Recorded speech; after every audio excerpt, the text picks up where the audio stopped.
Tapi ya, mungkin tidak banyak yang apalagi julukannya Charlie Foxtrot, daredevil entrepreneur, pengusaha gila. Namanya saat ini sangat dihormati, salah satunya dia menemukan sebuah rumus psikologi sosial, yaitu tentang keinginan manusia untuk eksis terkoneksi yang menyentuh hak dasar manusia bahwa semua manusia diciptakan sama. Rumus itu merusak tatanan baik dunia sosial media.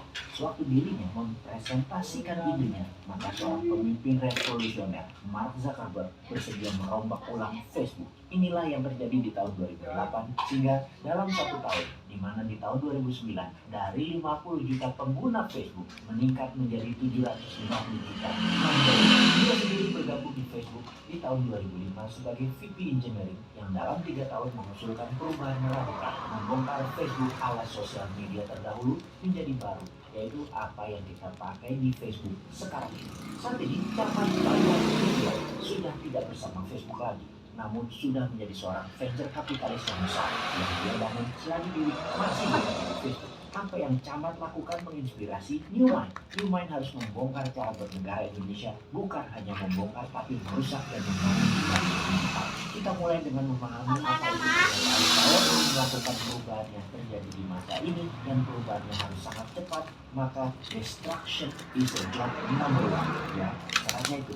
Sebelum, kalau kita bisnis, before the competition does to us. Merusak adalah pekerjaan utama sebelum kompetitor kita melakukannya. Namun, dalam hal bernegara, kita harus membongkar hal yang tidak cocok untuk masa depan negara dan bangsa, tapi tidak mengubah Pancasila, Undang-Undang 45, Bhinneka Tunggal Ika, dan NKRI. Yang diubah cara bernegaranya, kembalinya ke ekonomi Pancasila, kembalinya ke bernegara Pancasila. Newmind mempurifikasi bernegara kembali ke akarnya NKRI. Kita kembali ke topik. Tugas utama pemimpin adalah merusak dan membangun. Sekilas pernyataan itu kendap. Di zaman super disruptor ini, kemampuan seseorang pemimpin bisnis memang tidak cukup lagi hanya piawai membangun bisnis. Dia juga harus piawai merusak bisnisnya. Steve Jobs piawai merusak Apple dari Apple 1.0 yang hampir bangkrut menjadi Apple 2.0 yang gagal perkasa dengan iPod, iPhone, dan App Store-nya hingga saat ini. Cerita layanan pos mati dimakan killer apps baru seperti email, SMS, WA, Telegram, dan ATM.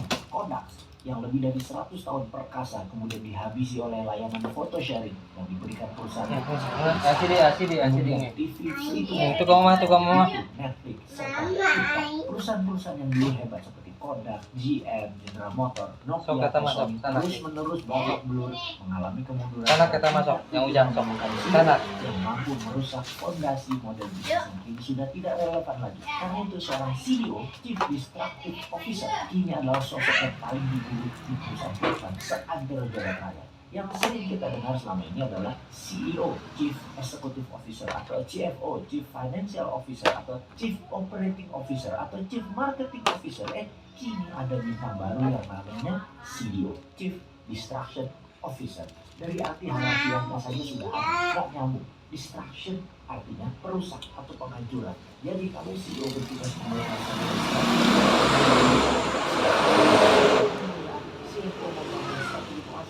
nah, CEO ini tugasnya menghancurkan perusahaan. Coba sekilas melakukan merusak itu di dalam dunia bisnis. Tanpa merusak fondasi lama bisnis tidak akan bisa maju dengan cepat di masa pancaroba efek digital dan efek pandemi ini ke depannya. Jadi kalau kita contohkan dunia bisnis yang membutuhkan CEO, maka pada masa ini di dalam dunia bernegara, pemimpin Indonesia ke depan haruslah pemimpin yang juga memiliki kemampuan merusak dan membangun dengan cepat bangsa dan negara ini. Landscape dunia sekarang ini bergerak dengan kecepatan tinggi, secepat kecepatan cahaya. Ada chaotic, radikalis, turbulence, violent, uncertainties, dan unpredictable. Dan masih banyak lagi istilah yang digunakan untuk menggambarkannya keadaan saat ini. Landscape dunia saat ini bergerak dengan kecepatan cahaya ini bukan tanpa resiko dan bukan tanpa bahaya. Bahayanya sangat-sangat besar. Ada climate change, ada krisis ekonomi karena pandemi, ada krisis kesehatan, ada biological change, ada krisis keterbatasan sumber energi. Untuk bisa survive di tengah perubahan yang chaotic dan membuat Indonesia menjadi negara superpower, maka kata kuncinya terletak pada satu kata, yaitu penghancuran. Untuk sukses di era tidak boleh sekali-sekali menghancurkan sendi-sendi kesuksesan masa lalu kita. Break it immediate fast. Kenapa? Karena maka barangkali formula dan sendi-sendi kesuksesan tersebut sudah tidak relevan lagi untuk sekarang dan masa depan. Bahkan kalau perlu, New Mind harus bisa menginspirasi negara yang baru tanpa Pancasila dan Undang-Undang 45. Kita tak perlu ragu untuk menghabisi model bernegara yang lama yang sudah tidak relevan lagi dan membangun dengan cara yang lebih baru dan fresh. Human sedang melakukan creative destruction, penghancuran secara kreatif. Krisis bisa terjadi kapanpun dan terus mengintai tanpa sinyal, tanpa pemberitahuan. Maka creative destruction haruslah dilakukan sekarang demi Indonesia menjadi negara superpower di tahun 2040. Karena negara kita, SDM kita, sistem kerjasama antar departemen yang kita bangun, budaya bernegara kita, para pejabatnya harus memiliki kapasitas dan kepiawaian untuk melakukan creative destruction.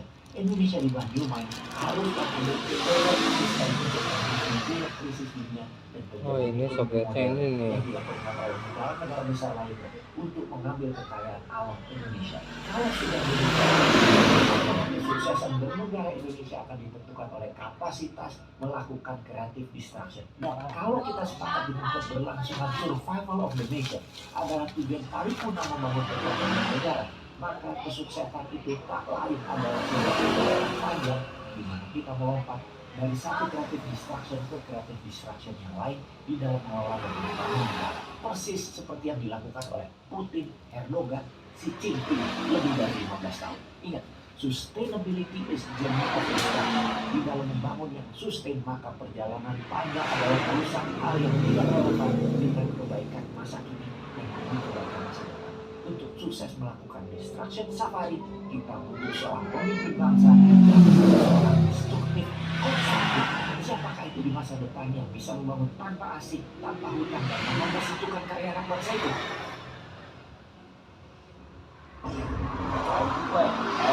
Action.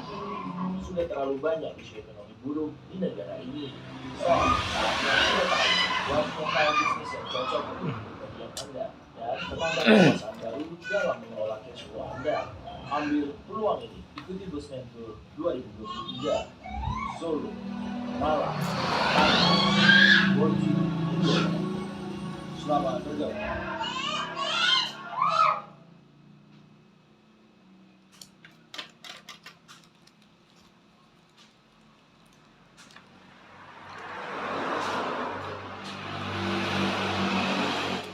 Soketnya nih rusak nih.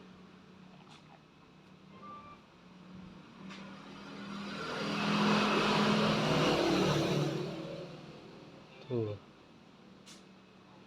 Nah terus kita nggak mau dikritik sebagai lo mengkritik tapi nggak ngasih solusi. Kita lengkap, kritik, solusi plus prakteknya gitu kan. Namanya ikut Republik Indonesia Anti Netherlands. Itu adalah. Nah pelajaran kayak gini kayaknya beberapa orang harus di ini nasionalisme kemana ini TikTok bisa upload loh.